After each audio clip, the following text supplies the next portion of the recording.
এই তো পড়ছি। পড়ছিস? কি পড়ছিস রে?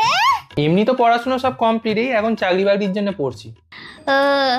আমার না খুব ইচ্ছা জানিস, একটা চাকরি টাকরি করবো, কি সুন্দর সেজে গুজে ট্রেনে করে চাকরি করতে যাবো। আচ্ছা আমাকে একটু পড়া শিখিয়ে দে না রে, তার সঙ্গে আমিও পরীক্ষা দেবো, আমিও চাকরি পাবো। তা তুমি কত দূর অবধি পড়াশোনা করেছো? আমি আমি তো ফোরে ফেল করেছিলাম, সার্টিফিকেট নেই ফোর পাশে। কি? তুমি 4 ফেল করে আর এখানে চাকরি বাকরির জন্য পড়তে এসছো? এখন একটা যে রাস্তায় ঝাঁট দেয় সেও গ্র্যাজুয়েট। বুঝেছি, মনে হিংসা লাগছে। আমার মাথায় একজন বুদ্ধিমতী বউকে দিয়ে শেখাস, আর আমি এই চাকরি খুঁজে নিজেরা পাস, এই জন্য বুকের জ্বালা হচ্ছে না। ঠিক আছে, আমি তোকে অভিশাপ দিচ্ছি, তুই যখনই পরীক্ষা দিয়ে আসবি তখনই হাগা হবে। তুই